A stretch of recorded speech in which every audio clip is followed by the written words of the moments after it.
Have you ever really thought about the unsung hero that keeps your groceries fresh, your medication potent, or maybe your favorite drink perfectly sealed? Mm.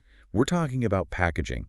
It's an industry so fundamental it touches nearly every aspect of our daily lives, often, without us giving it a second thought. Yeah. But right now, it's undergoing a truly monumental, rapid transformation. It's one of those hidden giants, isn't it? Absolutely essential, yet, well, largely invisible until you start to peel back the layers. Right. And when you do, what you uncover is a world of incredible complexity, high stakes, and relentless innovation, especially in today's environment. That's why today, we're diving deep into Amcor Plessic, a global leader in responsible packaging solutions. We're zeroing in on a period that was nothing short of pivotal for them, fiscal year 2025. A really big year. It's huge. We've gathered a fascinating stack of reports for you. Everything from, like, a detailed stock analysis and an initial investment report from NextGen Investors Endowment to Amcor's own Q4 and full-year FY25 results, along with their earnings call transcript. Quite a bit to unpack. Yeah, we've got some good material here. Our mission really is to extract the most crucial nuggets of knowledge from these sources. We want to not only unpack the dramatic story of Amcor's strategic evolution in FY25, but also highlight the significant challenges and opportunities they faced. Okay. Ultimately, we aim to help you understand why this company is currently undergoing such a profound redefinition. Think of this as your shortcut to becoming incredibly well-informed on a critical industry player, peppered with, surprising facts and just enough context to make it truly stick. Exactly. We're going to explore a massive acquisition that utterly reshaped Amcor, delve into the financial roller coaster of FY25, and uncover their bold new strategic focus on health and nutrition. We'll examine the innovative edge they're meticulously building and, crucially, what top analysts and insiders are saying about their future. It's a compelling narrative, really a classic tale of enduring short-term pain for the promise of significant long-term gain. Definitely sounds like it. So let's unpack this for you. We introduced Amcor's FY25 as a story of short-term pain for long-term gain. Now let's peel back the first layer of that story because our sources describe it as a year of profound strategic transformation and notable volatility, almost a duality. Right. What is that duality, really? Right. It's the immediate, undeniable pain point that, caught the market off guard versus the strategic promise that management believes will redefine their future. That's right. The duality here encapsulates two powerful, almost conflicting narratives unfolding simultaneously. On one side, you have very real, immediate challenges, particularly around Q4, that led to significant market skepticism and a visible hit to their stock. Yeah, definitely visible. But on the other, there's a clear, meticulously planned, long-term strategic vision that the company is confident will redefine its position and profitability. It really forces us and you, the listener, to look beyond just the surface-level quarterly numbers and consider the broader strategic intent. And what was the defining event that truly created this fork in Amcor's road? Because looking at the reports, that all-stock acquisition of Berry Global Group, Inc., finalized on April 30th, 2025, seems like more than just a big deal. It felt like a seismic shift. Would you agree it was the pivotal moment? Oh, absolutely. Unequivocally. The Berry Global acquisition wasn't merely an expansion. It redefined Amcor's scale and strategic direction, as one source put it. Right. It immediately boosted Amcor's top-line metrics. For instance, in Q4 alone, net sales surged by a remarkable 43% to $5.08 billion. Wow. 43%. Yeah. This was largely thanks to Berry Global's contribution, integrated for just 2 months of that quarter, remember? So the sheer scale of the combined entity was evident almost instantly. But, as you pointed out, there was that duality. Despite that impressive sales boost, the integration of Berry Global clearly brought some pretty significant short-term challenges. Amcor actually fell short of analyst expectations for Q4 revenue and EPS. They missed. And, perhaps most strikingly, reported a GAAP net loss of $39 million. Our sources attribute that directly to acquisition costs. And the market, well, true to form, reacted swiftly and punitively. We saw Amcor's stock drop nearly 12% in post-market trading, Ouch. pushing it dangerously close to its 52-week low of $8.37.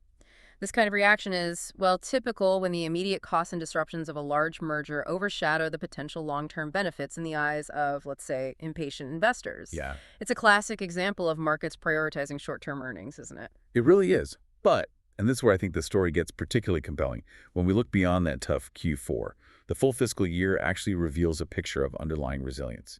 Net sales for FY25 increased 11% to $15.01 billion. Still strong growth for the year. Exactly. And adjusted EPS grew 3% to 71.2 US cents on a comparable constant currency basis. Yeah. How do we reconcile those two seemingly contradictory realities? A rough quarter, but a decent year overall. This really is a classic aha moment that every investor and business enthusiast should grasp. It's not just about Amcor. It's a powerful illustration of the inherent tension in today's markets. The clash between strategic foresight and, well, short-term market impatience. The real insight here is that a temporary dip, especially during a massive integration, doesn't always signal a bad investment. Sometimes it's the market struggling to price in a future that hasn't really arrived. Interesting. Presenting a unique opportunity for those willing to look deeper. For you, the listener, it highlights the critical importance of looking past the headlines and digging into the details of both quarterly and annual performance to get a truly complete picture. You can't just react to one bad quarter. Absolutely. You need that full context. Okay, let's truly dive into those numbers now because they paint a fascinating, if sometimes, well, messy picture. Focusing squarely on Q4 2025, we clearly saw some significant short-term pain points. Definitely. Their net sales of $5.08 billion, for example, came in below the analyst consensus of $5.18 billion. Not a huge miss, but a miss nonetheless. Right. And statutory earnings of 20 cents per share slightly missed the forecast of 21 cents. Again, close, but the market notices these things. They do. And what's critical to understand is that the reported GAAP net loss of $39 million in Q4 was a stark, almost jarring contrast to the $257 million net income they reported in Q4 FY24. Huge swing. Massive. This dramatic shift was directly attributed to acquisition-related costs. It's a very clear illustration of the immediate financial burden involved in a large-scale merger. These deals aren't cheap to close and integrate, and the market often penalizes these upfront expenses heavily. And as we touched on earlier, the market's response was swift and pretty brutal. That 11.87% stock drop post-market, pushing the stock near its 52-week low, $8.37, from a previous high of $11.48. Oh. It really underscores how sensitive investors are to short-term earnings misses, especially when a company is in the middle of a massive integration like this. They're looking for immediate returns, and often, impatience trumps that long-term vision. What's particularly revealing here, digging into the why, is that a key contributing factor to that Q4 miss was specifically called out by management, their North American beverage business. Oh, right. This is a $1.5 billion segment, not small change, and it was explicitly cited for significant underperformance due to operational challenges and elevated costs. CEO Peter Konieczny himself, on the earnings call, candidly stated, and I quote, "We're not happy with the performance in the fourth quarter." Clear language. The segment's rigid packaging volumes were actually down approximately 2%. And it wasn't isolated to just that one segment, was it? Overall, combined volumes from both legacy Amcor and Berry businesses were down approximately 1.7% year over year in Q4. Correct. And interestingly, this wasn't due to market share loss, according to them, or a widespread destocking trend, when companies reduce their inventory levels, impacting immediate demand. Right. That phase seemed mostly over. Yeah, that was largely complete by then. Instead, it was attributed to broader market factors, things like soft consumer demand and lower discretionary spending in categories like snacked and confectionery, people pulling back a bit. So this raises an important question. Why did these operational issues, particularly in the North American beverage segment, matter so much? Why did they drag down the whole quarter? Well, these problems translated directly into higher freight and labor costs, which then led to service issues for customers. That's a direct quote from the reports. Not good. Not good at all. This is a concrete example of how absolutely, it puts the Q4 miss into perspective. It suggests that while Q4 was undeniably tough due to integration complexities and specific operational headwinds, it was likely a temporary challenge, not a fundamental deterioration of the core business. Okay. The underlying strength was still very much there, perhaps masked by the immediate costs of transformation and that general macroeconomic softness we mentioned. That makes a lot of sense, especially when you consider the sheer scale of what they're trying to achieve with Berry. And speaking of cash, let's talk about cash flow and capital management, because that's, well, the lifeblood of any company, isn't it? Yeah. Especially one that just took on a massive acquisition. Critical. Especially now. For FY25, Amcor generated $926 million in adjusted free cash flow, which was right in line with their expectations. So they hit that target. They did. However, the Berry acquisition certainly impacted their balance sheet significantly. Their leverage, that's net debt compared to their earnings before interest, taxes, depreciation, and amortization, or EBITDA, basically a measure of debt burden, that hit 3.5x exiting Q4. Now, in the packaging industry, anything over 3x can start to signal a significant debt load, especially after an acquisition of this scale. So 3.5x is high. It's definitely elevated for them and something investors watch closely. It's a key metric showing the immediate financial stretch of the Berry deal, which is precisely why their rapid deleveraging plan is so critical for investor confidence going forward. The total debt increased significantly to $15.01 billion post-acquisition. That's a big number. That level of debt certainly gets attention. But management sounds incredibly optimistic about FY26. They're projecting a doubling of adjusted free cash flow to between $1.8 billion and $1.9 billion. That's a huge leap. It is, and a critical metric for servicing that increased debt and potentially returning capital to shareholders down the line. Absolutely. That cash flow is needed. They're also anticipating capital expenditure, or CapEx, that's money spent on maintaining and upgrading assets of $850–900 million in FY26. So they're still investing in the business despite the debt load. Right. They need to keep investing. And their deleveraging plan is also quite clear and ambitious. They expect leverage to fall to 3.1, 3.2x over the next 12 months. Okay, so bringing it down. Bringing it down, yeah. And that's even excluding any proceeds from potential asset sales they might make. Oh, interesting. Any divestment proceeds would be explicitly prioritized for further deleveraging, aiming to reach their target range of 2.53x, which is typically considered solid for an investment-grade credit rating. This suggests a very disciplined and strategic approach to managing their new debt load. Get back to that comfort zone. And their capital allocation strategy post-merger is shifting too, isn't it? The report suggests the merger enables Amcor to potentially spend 2.5x to 3x more on acquisitions or share repurchases in the future. That's the potential upside, yeah. While the dividend yield might see a slight decrease from the historical 4–5% range down to maybe 3–4%, they expect higher earnings per share, EPS, which could mean a higher dividend per share for shareholders, especially if they do buybacks and reduce the share count. Okay, so different ways to return value. Exactly. This strategy aims to balance shareholder returns through capital appreciation and maybe higher dividends per share with strategic reinvestment in growth and diligent debt management. It's a balancing act. So what this means for you, the listener, is that free cash flow truly is a company's lifeblood, particularly after a major acquisition like this. Couldn't agree more. A projected doubling signals robust confidence from management in the acquisition's financial benefits and their ability to manage that increased debt efficiently. It's a bold target, no doubt. It is, and its achievement will be a key indicator of the long-term success of this whole transformative period. This confidence is basically management signaling that they view the Berry acquisition not just as bigger, but as a powerful engine for future financial health and cash generation. So we've covered the financial ups and downs, that crucial short-term pain. Now let's talk about the why behind all this, Amcor's strategic reengineering, and how they're actively forging a new identity, building towards that long-term gain. Right, the big picture strategy. First, just a quick overview for context. Amcor is a global leader in developing and producing responsible packaging solutions. They're huge. Yes, and they do this primarily through two key segments. Their flexible segment handles packaging for a vast array of products: food, beverages, medical devices, pharmaceuticals, home and personal care items. Think chip bags, coffee pouches, medical sterile packaging. All that bendy stuff. Exactly. It's one of the world's largest suppliers of polymer resin, aluminum, and fiber-based flexible packaging, accounting for a significant 76% of their FY24 net sales. It's the core historically. Then there's their rigid packaging segment, which focuses on plastic bottles and containers for various beverage and food applications, mainly across the Americas. Think soda bottles, plastic jars. That made up the remaining 24% of FY24 net sales. What's important to note, and you mentioned resilience earlier, is their highly diversified customer base.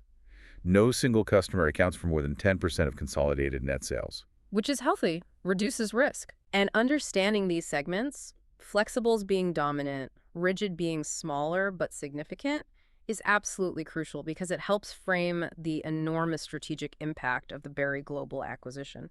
This wasn't just about getting bigger, it was about strategically shifting Amcor's entire focus towards more profitable, higher growth areas within the packaging landscape. It was very deliberate. That brings us to the Berry Global acquisition itself. Finalized April 30, 2025, valued at around USD $8.4 billion, with Berry shareholders getting 7.25 Amcor shares per Berry share. Big numbers. Very big. But the core idea here, what our sources really emphasize, is that this merger was strategically designed to reposition Amcor as a larger, more diversified global leader in consumer and healthcare packaging. It was a deliberate pivot towards high-growth, high-margin consumer packaging and dispensing solutions for nutrition and health.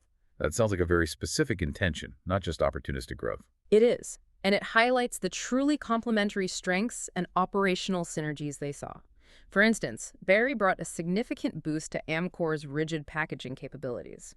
Berry actually earned a higher proportion of its revenue from rigid packaging, 56% of its FY24 net sales, directly complementing Amcor's existing dominance in flexibles. So balancing the portfolio a bit more. Exactly. This allows Amcor to boost its rigid packaging solutions segment's revenue and leverage Berry's deep expertise there. It wasn't just about adding scale, but adding specific capabilities. And in the healthcare sector, it appears to be a monumental step forward.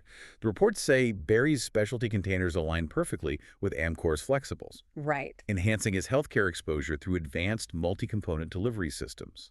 The combined entity is now projected to have an impressive $3 billion in healthcare market revenue. And that's described as having potentially the highest margin to Amcor's growth, so very profitable business.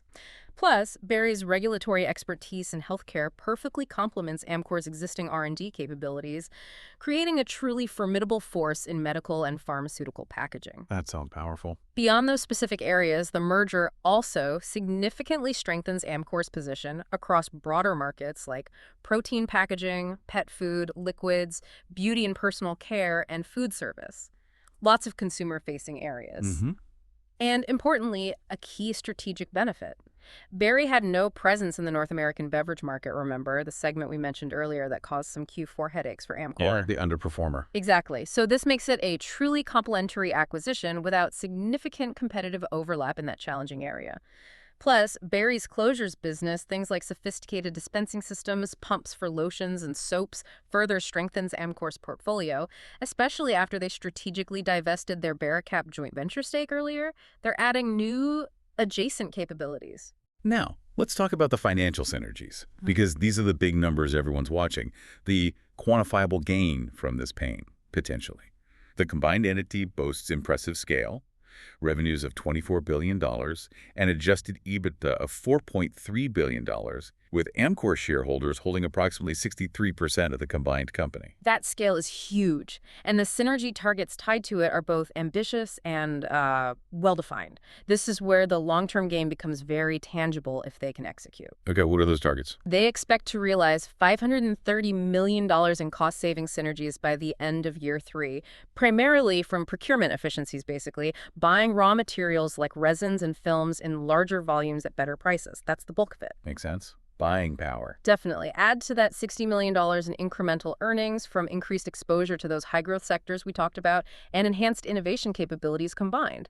And another $60 million in financial synergies from better working capital access and maybe reduced financing costs over time. That brings the total synergy target to an impressive $650 million in run rate synergies by the end of FY28. With a significant chunk, $260 million, targeted for FY26 alone. These aren't just hopes, they're very specific financial goals tied to the deal's success. $650 million in synergies is a colossal target. And while that coffee capsule example is a tangible start, Amcor now providing membrane lidding for coffee capsules that were previously supplied by Legacy Berry Global, unifying their portfolio. Shows the potential, yeah. Right, but how confident should listeners be in hitting all those aggressive synergy targets, especially given the sheer complexities of integrating two global giants like this? What are the biggest hurdles they face in actually capturing those savings? That's a crucial question. You hit the nail on the head. The primary hurdle is always execution risk, especially with procurement synergies, which make up the bulk of that $650 million. It involves renegotiating potentially thousands of contracts, standardizing materials across different legacy systems, consolidating suppliers globally. It's incredibly complex work. Sounds like a massive logistical challenge. It is. While management expresses high confidence and they have integration teams working on it, these targets are undeniably aggressive. Delivering the full $650 million on schedule will be a key test. So what here is profound? Amcor isn't just pursuing growth for growth's sake. They're undergoing a surgical re-engineering. Exactly. This isn't merely getting bigger, it's a calculated pivot towards market leadership in specific, high-margin niches, particularly in healthcare and specialized consumer packaging. The true insight for you, the listener, is recognizing that strategic divestments, which we'll talk about next, and targeted acquisitions are often the uncomfortable but necessary steps a mature company takes to secure future relevance and profitability, even if it causes those short-term market jitters we saw. Building on that strategic re-engineering, Amcor isn't just adding with Berry, they're also proactively subtracting or at least re-evaluating parts of the combined portfolio. They've undertaken a significant portfolio optimization, deciding what stays and what goes.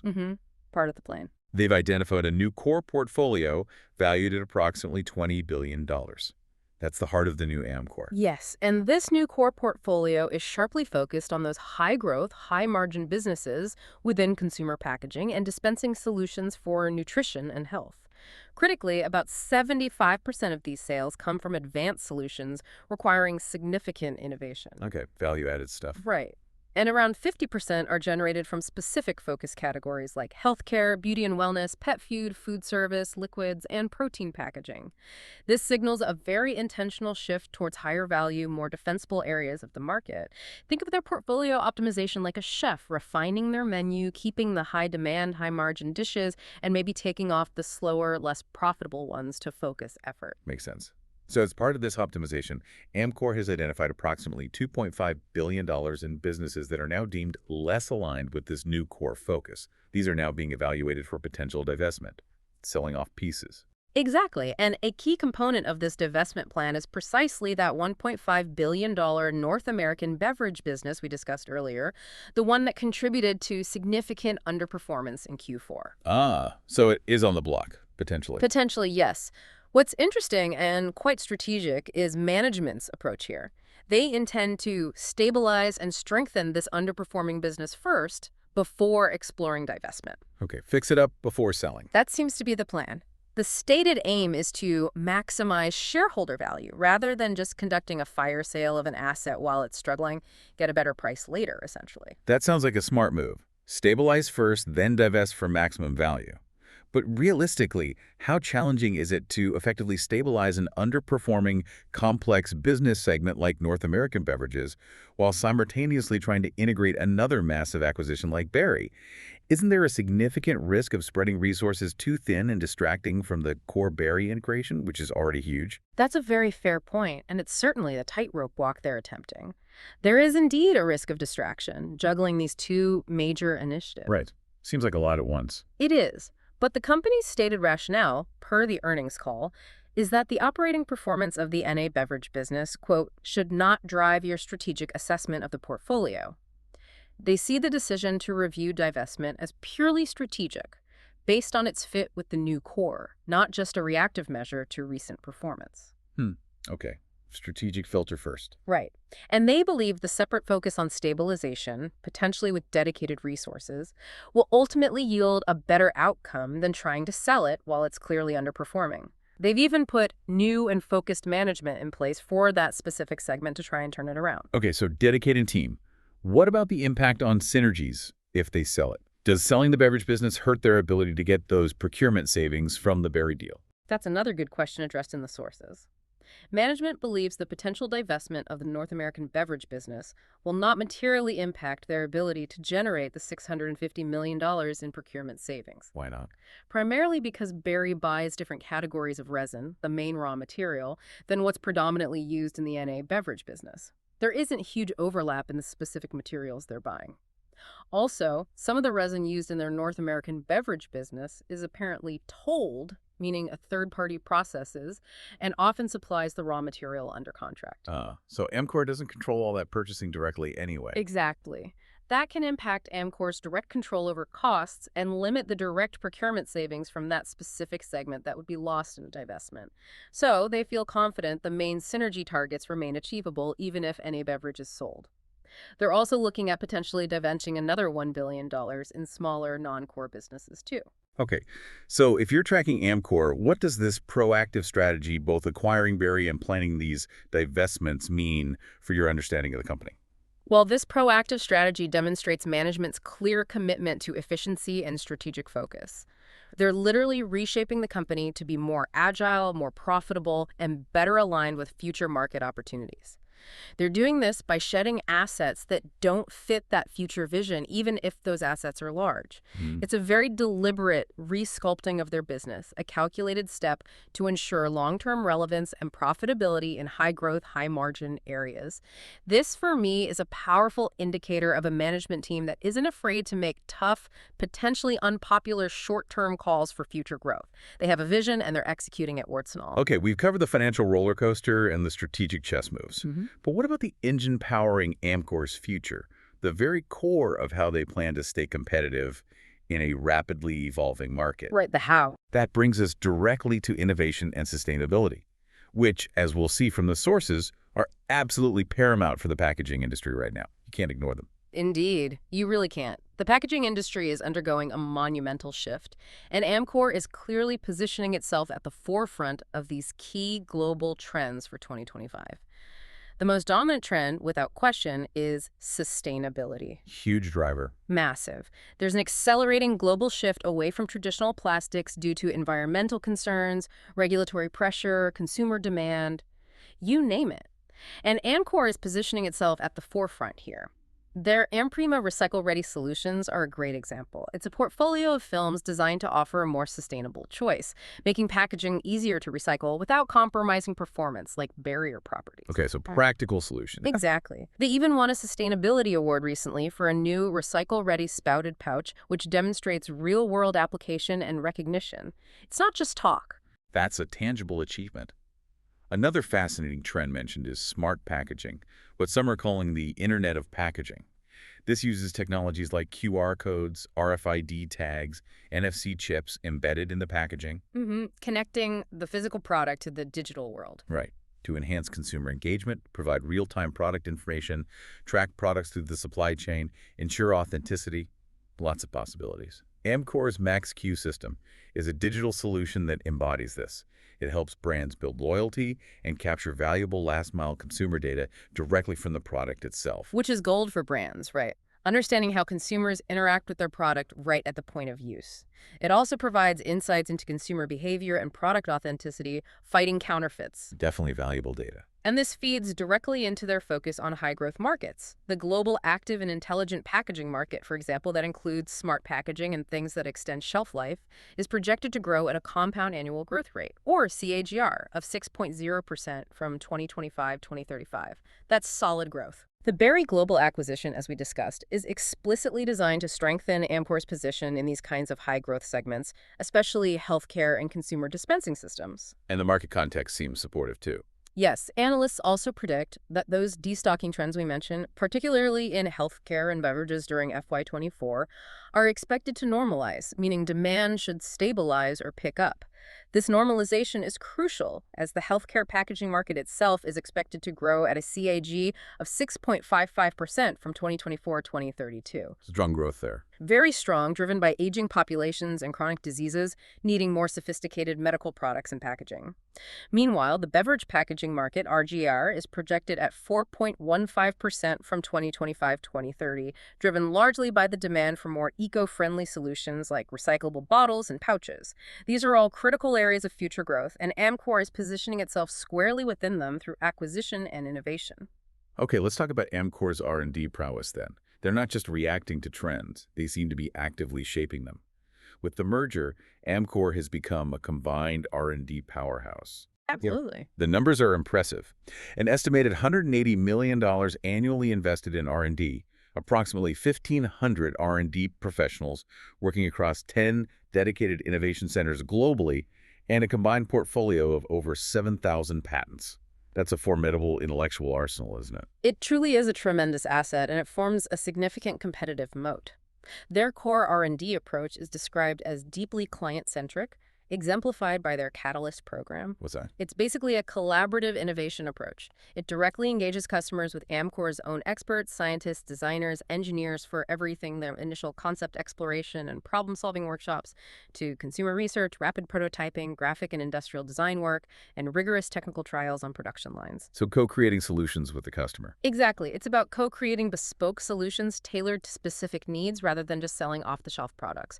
Much more partnership-driven. And their facilities sound absolutely state-of-the-art.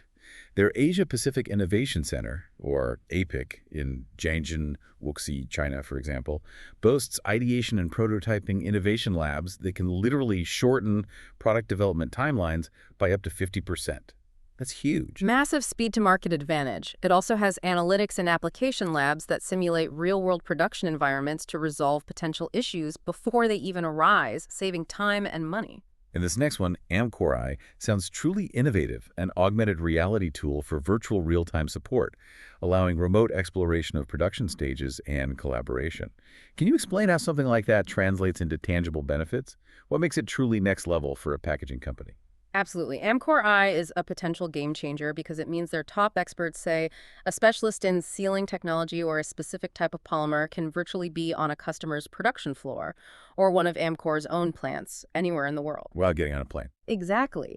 They can see what the local technician sees through AR glasses, provide real-time guidance, troubleshoot complex problems, even conduct remote training, all without the need for expensive and time-consuming travel.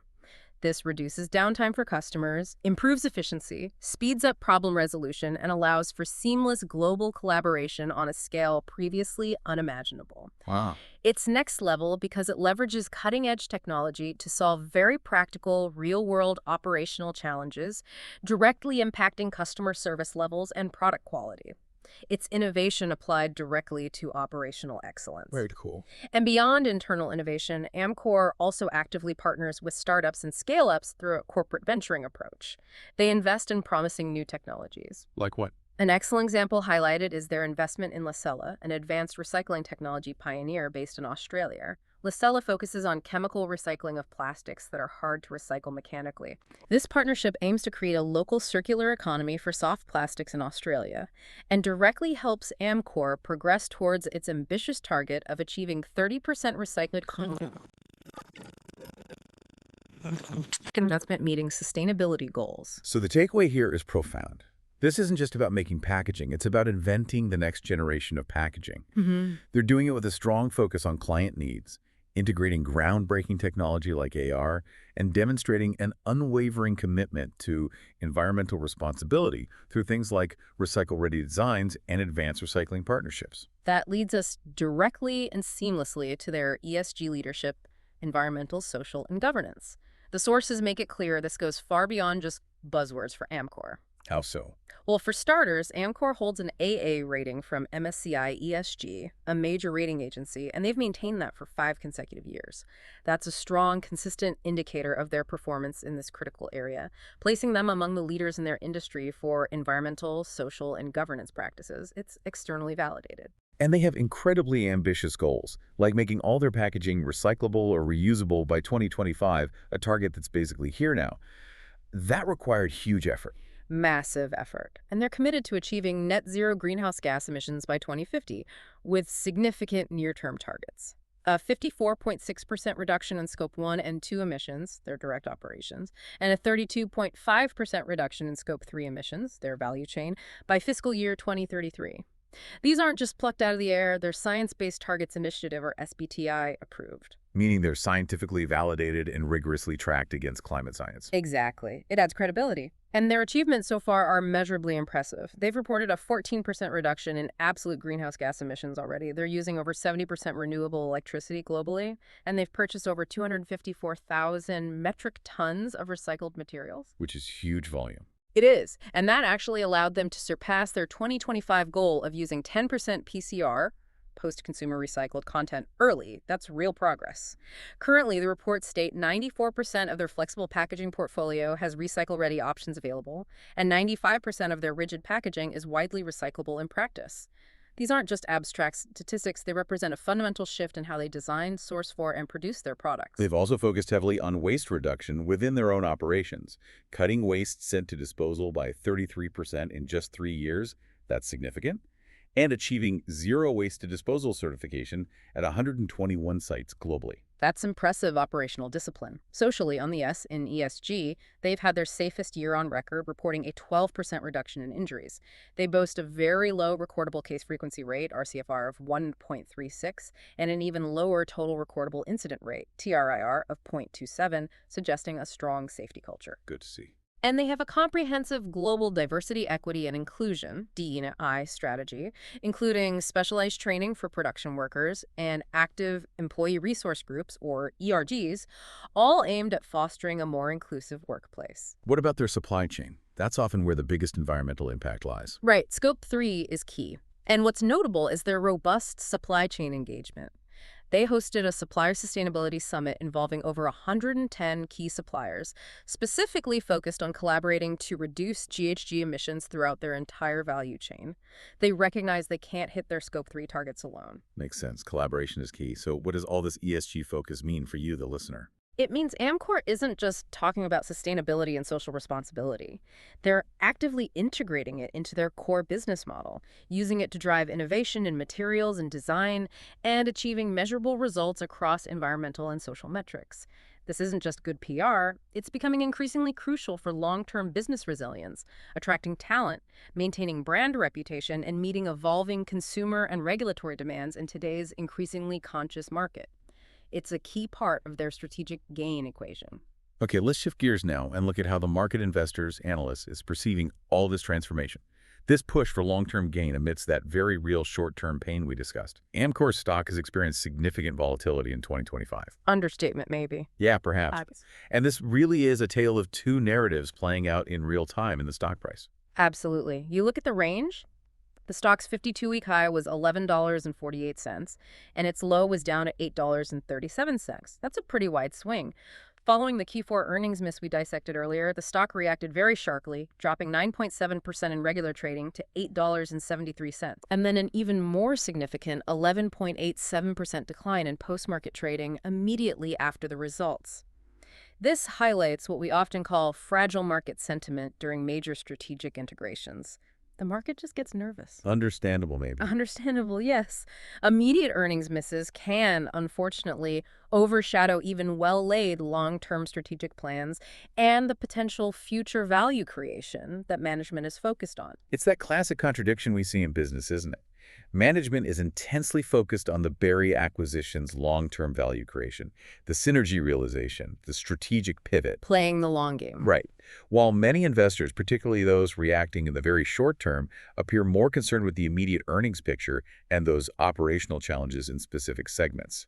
They often prioritize today's numbers over tomorrow's potential story.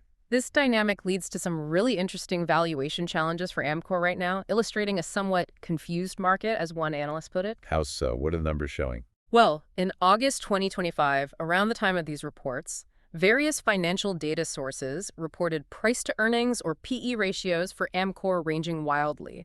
We saw numbers from 13.76 in one place to 24.21 in another, and even up to 31.06 elsewhere. Wow, that's a huge spread. What does that mean? It means there's a lack of consensus and a real contradiction in how different market participants are valuing the company based on its earnings.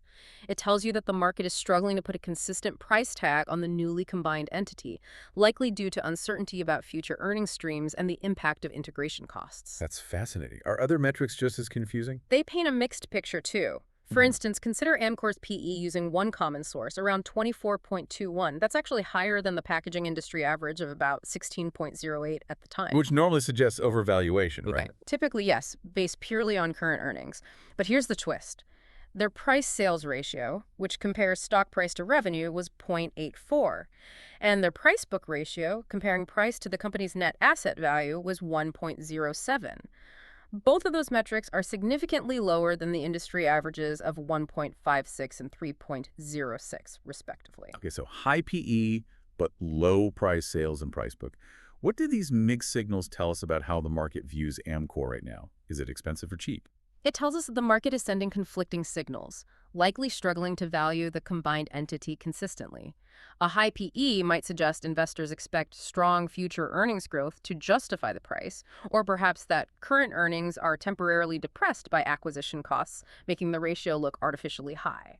But then the lower price sales and price book ratios could imply that the market sees significant underlying asset value or revenue potential that current earnings don't fully capture yet. Or, conversely, there's lingering uncertainty about future earnings stability and margins, leading investors to value sales and assets more cautiously. So it could be seen different ways.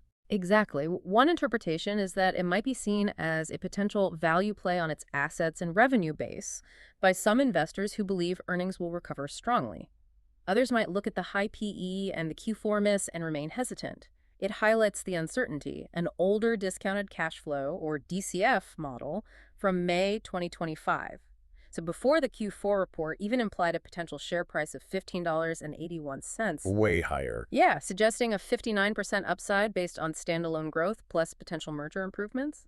But then peer comparisons around March 2025 suggested the stock was merely fairly valued at $9.93. So even the analytical approaches yielded very different results at different times. That really shows the complexity. Yeah. But despite this short-term volatility and the mixed Q4 results, there seems to be a strong undercurrent of confidence from analysts and insiders, suggesting a long-term bet. That's the other side of the coin, yes. The consensus 12-month price target from analysts, even after the Q4 miss led to some EPS forecast downgrades, remained largely unchanged at $11.04, according to one report. Okay, and what does that imply? That implies a solid potential upside of around 26.5% from the share price at the time of the report, $8.73. This indicates that, on average, analysts are looking beyond the immediate integration issues and operational hiccups towards the intrinsic value they see in the Berry acquisition and the overall strategic pivot. They believe the stock will recover. And what about insiders? Are they buying or selling? That sentiment seems powerfully reinforced by significant insider purchases earlier in 2025. Reports highlighted buying activity from CEO Peter Konieczny and other executives totaling millions of dollars worth of shares. That's usually a strong signal, isn't it? It's a classic positive signal. Insider buying generally indicates that management believes the stock is undervalued by the market and that their long-term strategy will ultimately succeed. They're putting their own money where their mouth is. Furthermore, the company maintains high institutional ownership. Major investment firms like UBS, Two Sigma, and Vanguard actually increased their positions in Amcor during Q1 2025, according to filings. This support from large, often long-term oriented institutions further bolsters the long-term investment thesis. They seem willing to ride out the short-term turbulence. So for you, the listener, this section really highlights that crucial difference between, well, volatile short-term market sentiment, which can be very reactive and sometimes emotional, Definitely. and the longer-term analytical perspective and insider confidence, which often looks more at fundamental values, strategic direction, and future potential. It presents that tension beautifully. Yeah. The immediate results versus the strategic journey, and the differing opinions in the market on where the true value lies right now. It's a judgment call for investors. So after all this transformation, all this volatility, and this major strategic re-engineering, that balancing act of short-term pain and long-term gain, what does the road ahead look like for Amcor? Let's talk about their guidance for fiscal year 2026. Yeah. What are they telling the market to expect? Well, management is projecting pretty strong adjusted EPS growth of 12–17% on a constant currency basis. Okay. They're targeting 80 to 83 cents per share for FY26. That's a confident outlook coming off a tough Q4. It is indeed. That's a significant rebound they're forecasting. And crucially, this projection includes a substantial contribution from the Berry deal specifically, $260 million in pre-tax synergy benefits expected to be realized in FY26 alone. So those synergies are a core part of the growth story next year. Right. Hitting those synergy targets is key. And critically, management projects adjusted free cash flow to essentially double from FY25 levels, reaching between $1.8 billion and $1.9 billion for FY26. Wow, doubling cash flow. Yeah, and that's even after deducting around $220 million for anticipated cash integration and transaction costs related to the merger. So the underlying cash generation is expected to be very strong. This doubling is a huge vote of confidence in their ability to generate cash, manage the integration, and start tackling that debt load. That cash flow number is probably the one investors will watch most closely, given the debt situation. I would think so. They're also taking what seems like a prudent approach on volumes, though. They noted that their guidance does not factor in a meaningful rebound in consumer demand for FY26. Okay, so not relying on the market bouncing back strongly. Exactly. Instead, they're anticipating broadly flat volumes overall, citing the ongoing macroeconomic uncertainty. That feels like a very realistic, maybe even cautious outlook on the demand side. It suggests they're building their financial forecasts on solid ground things they feel they can control, like synergies and cost management, rather than relying purely on an optimistic market recovery. That's generally seen as a good sign. Under-promise and over-deliver is often preferred. How are they expecting the earnings and synergies to phase through the year? Good question. The synergy realization is clearly phased. They expect approximately 42–45% of the full year's earnings to come in the first half of FY26, with a stronger weighting towards the second half, especially the fourth quarter, Q4. This makes sense, as the synergy realization efforts really build momentum throughout the year as integration progresses. Okay, so back-end loaded. A bit, yeah. These overall projections are primarily driven by hitting those synergy targets, making operational improvements, like hopefully in the NADA beverage unit, and starting to benefit from the portfolio, streamlining, focusing on the core, higher-margin businesses. Management emphasized self-help actions as key drivers. Things within their control. Exactly. Things they can influence regardless of broader market conditions. They seem highly confident in their ability to execute these internal plans. Okay, that's the plan. Now, let's talk about the risks and mitigating factors, because no transformation of this scale comes without its challenges, right?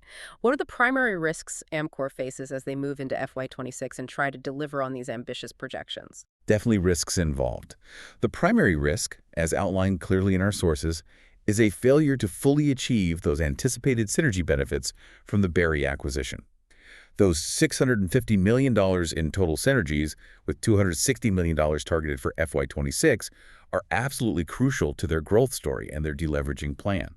Any significant shortfall there would be problematic. Execution risk on synergies is number one, then. What else? Then there are potential continued operational issues, especially in segments like the North American beverage business. Can they truly stabilize it while integrating Berry? That remains a question mark. And of course, broader macroeconomic headwinds are still a major factor. Things like geopolitical conflicts, persistent inflation impacting costs and consumer wallets, elevated interest rates making debt more expensive, and potentially dampening demand further. Any of these could impact consumer discretionary spending and overall packaging volumes more broadly than their flat volume assumption anticipates. External factors they can't control. Exactly. Beyond that, supply chain and input costs always remain a significant risk. Volatility in prices for raw materials like polymer resins, aluminum, paper, chemicals, and energy can squeeze margins if they can't pass costs through quickly enough. Changes in trade policy could also disrupt supply chains. And just basic operational resilience challenges, too, right? Yeah, things like unexpected mechanical failures at major plants, natural disasters impacting facilities, or even counterparty risks like a major customer or supplier facing financial difficulties. These could all impact their complex global production network. It's a lot to manage simultaneously. It is a complex web. However, the reports also highlight significant mitigating factors that Amcor has in place or is actively pursuing. Okay, what are those? Well, first, that proactive portfolio review and the planned divestments we discussed demonstrate a clear commitment to focusing resources on high-growth, high-margin areas. Over time, this should improve the overall quality and resilience of the business. Makes sense. Sharpening the focus. Second, the strong insider buying and the relatively unchanged analyst price targets suggest that key stakeholders, who presumably understand the business well, have confidence in the long-term strategy despite the short-term fluctuations and risks. Provide some comfort. Third, the specific action of implementing new and focused management for the struggling North American beverage business shows a direct and immediate response to known operational issues. They're not just letting it drift. Addressing the problem head on. Right. And finally, they have existing risk mitigation strategies for the supply chain, like using contracts with price adjustment mechanisms tied to raw material costs, and actively managing alternative suppliers to buffer against input cost volatility or disruptions. They're not passive victims of market swings. So what this means for you, the listener, is that it's a dynamic balance, isn't it? Absolutely. You have to assess whether these risks, synergy execution, operational challenges, macro factors are manageable given the mitigating actions Amcor is taking, and the substantial potential upside if they succeed with the integration and strategy. It's essentially a calculated bet on successful execution by management Right. and a test of their ability to navigate this significant complexity over the next couple of years. There's potential reward, but clear risks remain. Hashtag tag tag outro. So there you have it. We've really unpacked Amcor's journey through a complex and often turbulent fiscal year 2025. It was clearly marked by that bold, transformative acquisition of Berry Global and the immediate market challenges that followed. The duality we talked about? Exactly. But it's all underpinned by what seems to be a clear and ambitious long-term strategy. They are actively integrating Berry to pivot towards high-growth packaging solutions, particularly for nutrition and health. They're meticulously optimizing their portfolio, deciding what fits and what doesn't, and they're doubling down on innovation and sustainability as core pillars. It's really a masterclass, potentially, in strategic reengineering playing out in real time. And while the market reacted sharply, maybe even harshly, to those short-term financial misses, especially in Q4, Yeah, that stock drop was rough. it was. But the underlying full-year performance, coupled with that consistent analyst sentiment holding the price target steady, and the significant insider buying actions, all of that suggests a strong underlying belief in Amcor's future from those looking longer term. One analyst we sourced even describes Amcor as a high-conviction long-term holding, which speaks volumes about the perceived long-term value beyond the current noise. Indeed. The recent stock decline, when viewed through this more comprehensive lens we've tried to provide, is presented by many analysts and insiders as a potential opportunity for patient, long-term investors. Right, if you believe in the strategy. Exactly. You have to consider the company's strategic pivot towards higher growth, higher margin areas, its robust combined asset base, a notably high dividend yield compared to the industry average, around 5.95% mentioned at one point versus 3.50% average, and those ambitious growth and cash flow targets set for FY26. It suggests that for those willing to look beyond the immediate headlines and the quarterly fluctuations, a compelling investment thesis might emerge. Amcor's story really isn't just about the mundane world of packaging, although packaging is essential. It's become a fascinating real-world case study in how a massive global leader embraces disruption, manages immediate significant challenges, and strategically attempts to redefine its future in a rapidly changing landscape. And as you, the listener, consider the journey of Amcor through FY25 and into FY26, it raises an important question for you to ponder, perhaps more broadly. In a world of constant change and, frankly, information overload. So much noise. Exactly. How often do we mistake temporary turbulence, a bad quarter, integration hiccups for a fundamental long-term shift in a company's trajectory? And conversely, what opportunities might we miss by not taking a truly deep dive, like we try to do today, beyond just the surface-level noise and the immediate market reactions? That's a great point. It's a reminder that sometimes patience and thorough analysis are often rewarded when evaluating these kinds of complex business transformations. A great thought to leave you with. Thanks for joining us on this deep dive into Amcor's pivotal year. We hope you feel thoroughly informed, perhaps even inspired to look a little closer at the hidden giants, like the packaging industry, that shape our world every day.